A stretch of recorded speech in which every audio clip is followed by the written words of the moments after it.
தலைவர் ராகுல் காந்தி அவர்களையும் அன்னை தியாக செம்மல் அன்னை சோனியா காந்தி அவர்கள் மீதும் அமலாக்கத்துறை நேஷனல் ஹெரால்டு என்ற பத்திரிகையினுடைய சொத்துக்களின் மீது தவறான பண பரிவர்த்தனை செய்வதாக ஒரு வழக்கு தொடர்ந்து சுப்பிரமணிய சாமியால் தொடங்கப்பட்ட வழக்கு அதை தூசி தட்டி எடுத்து இன்று குற்றப்பத்திரிகை செய்து வந்திருக்கிறது.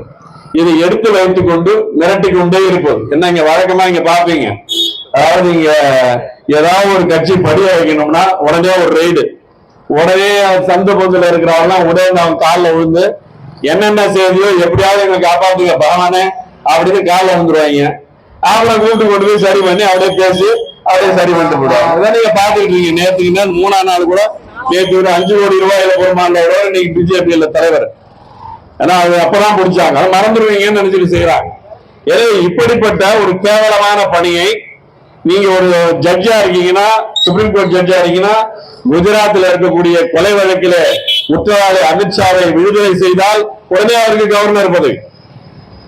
யார் விட்டு கடி கடை தேங்காயோ வழி பிள்ளையாரோ என்று ஒரு ரவுடித்தனமான ஒரு அரசியலை இன்று பாஜக அரசு எடுத்துக்கொண்டு சென்று கொண்டிருக்கிறது.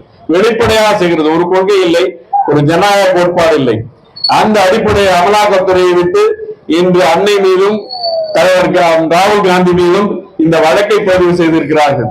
இந்த நிகழ்வு மிக மிக கண்டிக்கத்தக்கது. ஏனென்றால் ஒரு கட்சி, காங்கிரஸ் கட்சி, நேஷனல் ஹெரால்டு பத்திரிகை இங்கே 1938 தொடங்கப்பட்டது. அதற்கான பிரிண்டர்ஸ் அண்ட் பப்ளிஷர்ஸ் வெளியிடுபவர்களாக ஏஜேஎல் என்ற ஒரு நிறுவனம் அன்றே 5000 சுதந்திர போராட்ட வீரர்களால் தொடங்கி நேருவை சேர்த்து, நேருதான் அதை உண்டாக்கியது. அந்த நேஷனல் ஹெரால்டு பத்திரிகை உருவாக்கியது நேரு. அதற்கான திறம் அவர்களும் மிகச்சிறந்த எழுத்தாளர், மிகச்சிறந்த படிப்பாளி, மிகச்சிறந்த போராட்ட குணம் உடையவர். தன்னுடைய போராட்ட குணத்தை எழுத்திலே வடித்து காண்பிப்பதற்கு ஒரு பத்திரிகையை ஆரம்பித்த நேஷனல் ஹெரால்டு. இந்தியிலே ஒரு பத்திரிகை நவஜீவன் என்ற பத்திரிகை, உருதிலே சுவாமி ஆவாஸ் என்ற ஒரு பத்திரிகை, இவையெல்லாம் அந்த ஏஜிஎல் நிறுவனம் பப்ளிஷ் செய்து கொடுத்தது. அதை அந்த பத்திரிகையிலே இருந்த கங்கலை, காணலை, நெருப்பை, வெள்ளையர்களுக்கு எதிராக நேரு எழுதிய அந்த எழுத்துக்களை தாங்க முடியாத வெள்ளையர் அரசாங்கம் 1942 அதை தடை செய்தது. என்றால் இந்தியா முழுவதும் பிரபலமான பத்திரிகையாக நேஷனல் ஹெரால்டு வந்திருந்தது. 42 தயார் செய்யப்பட்டு 3 வருடங்களிலே தன்னுடைய மனைவி கமலா நேருவனுடைய நகைகளை அடகு வைத்து அவர்களை விற்று அந்த பத்திரிகையை மறுபடியும் நேரு அவர்கள் கொண்டு வருகிறார்கள். 3 ஆண்டுகளே உயிர் பெற்று எழுகிறது. ஆனால் சில காரணங்களுக்காக 2008 அது அந்த பத்திரிகை நிறுத்தப்படுகிறது, பொருளாதார காரணங்களுக்காக.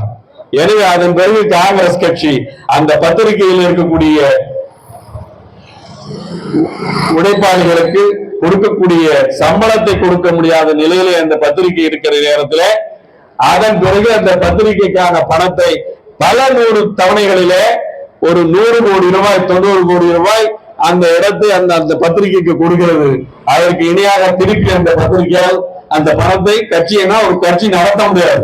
ஒரு பத்திரிகையை பணத்தை வைத்து ஒரு கட்சி தனியாக வைத்துக் கொள்ள முடியாது. அதுக்கான ஒரு நிறுவனத்தை ட்ரஸ்ட் ஒன்று தனியா வேணும். எனவே அதன் காரணமாக அந்த கொடுத்த பணத்திற்கு ஈடாக பங்குகளாக அவர்களை மாற்றி ஒரு தனி நிறுவனத்தை காங்கிரஸ் கட்சி ஒரு அமைப்பை யங் இந்தியன் என்ற லிமிடெட் என்ற ஒரு அமைப்பை ஏற்படுத்தி அதன் கையிலே இருக்கிறது. அதுவும் கட்சி சார்ந்ததுதான். ஒரு கட்சி தன்னுடைய பத்திரிகையை தான் நடத்துவதற்காக, தான் எடுத்துக்கொண்ட அமைப்பிற்காக சட்ட விஷயத்திலே நுணுக்கங்களை குறித்து ஒரு ட்ரஸ்ட் போர்ட வச்சிருக்காங்க, அவ்வளவுதான். இதை எடுத்துக்கொண்டு சொத்து எல்லாம் அந்த பிரிண்டர்ஸ் யார் இப்ப வெளியிடுவார்களோ அவர்கள் பேரில் தான் இருக்கிறது. எந்த விதமான பண பரிமாற்றமும் கிடையாது.